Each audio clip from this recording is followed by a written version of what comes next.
told them we weren't going to be part of it. That's an interesting story that you can say. Yeah. Okay. So, my plan was we step in the car, go up to a park, and then Heath and I walk in. I have to pay. Is it working? Is everything working? Yes. And then we pay.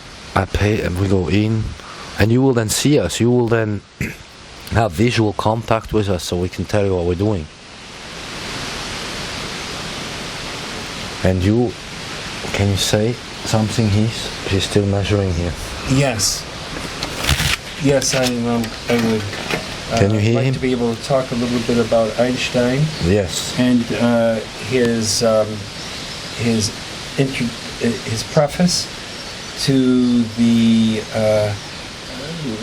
book Mental Radio by Upton Sinclair.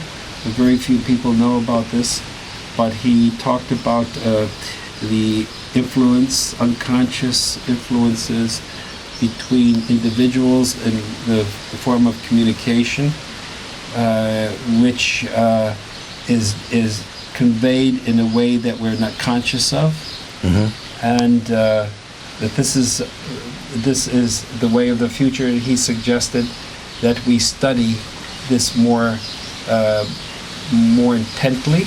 Yes. Because we're really onto something.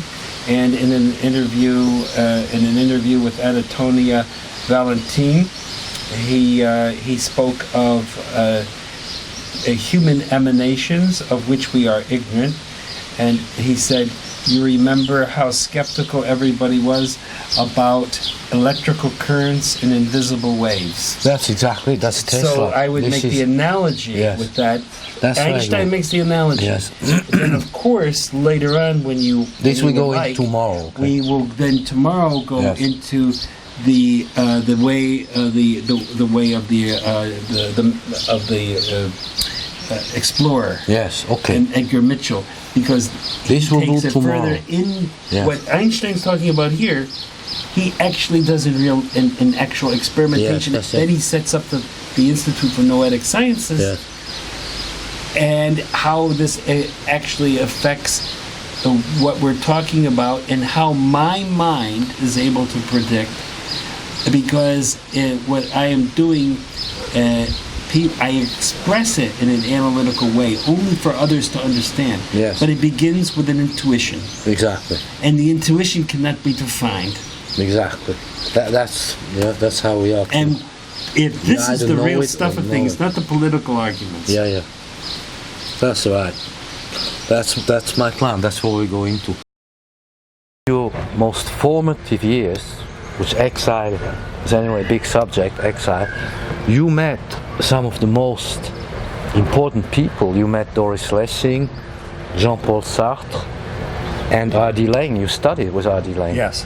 Take us through these people you met in England. That was in your English phase, right? Yes, that was in the early part of my exile. I actually was living in London when I met Doris Lessing. She lived in the same borough where I did for a short time. And I only met her very briefly. As someone, a mutual author, a friend of hers, had asked me if I would bring her some flowers. So I rang her doorbell and she answered, and we chatted for a while. But it wasn't. That was not a long liaison. I was about that time, a little bit later. I was studying with R.D. Laing, who was the foremost psychoanalyst in introducing the humane approach in psychoanalysis, and criticizing the overuse of medication and electric shock treatment.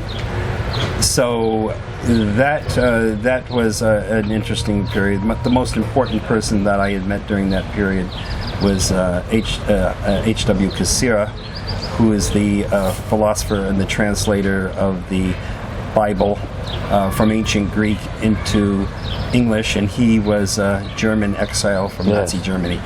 So, how did you then go to Sartre? Yeah, the Sartre was. I was in Paris. I had an idea. This was towards the end of the Vietnam War, and I had an idea that to ask him for an open letter to the American people from him, as he was a very well-known philosopher and author, and he had received the Nobel Prize for Literature, which he rejected because he felt it was irrelevant. Oh yes, he too got it, like Lessing. Yes, yes, they both did. And he rejected it? He rejected just because he felt it was irrelevant for his life mission. So I met him at his apartment. I met Simone de Beauvoir, and we had a very interesting discussion. He actually said, if you would like to, I'm going to compose it, the letter, if you want to make any changes because it's your cause, please do so. And I read the letter he wrote, and I didn't see that any changes were necessary. And he was a humble thinker, and he said, would you like any other French intellectuals to sign this letter besides myself? And I said, no, I think your signature will do. Of course, Simone de Beauvoir was sitting across the way, and you were meeting them both together. Yeah, she was pretending to read Le Monde newspaper, but no, it was a very good talk, and he followed through. Yes. And then I sent it to the New York Times, translated it, sent it to the New York Times, and they published it in the New York Review of Books, and that was actually 2 years before the amnesty was granted. Yes. And he had written on behalf of the amnesty movement, saying that history had proven us right. And later, the McNamara, Secretary of Defense McNamara, the architect of the war, wrote a book saying, you know what, the war was immoral. The Gulf of Tonkin resolution, that was something that was invented, and we were never attacked. It was a way of getting us involved in the war, and that it was a political disaster. He admitted it himself. So basically, what I had that insight way back years ago, that I didn't believe the reason was valid for getting in the war. But it would take Sartre, and then Sartre would carry through later to convince the United States of the necessity of an amnesty to begin anew. Well done.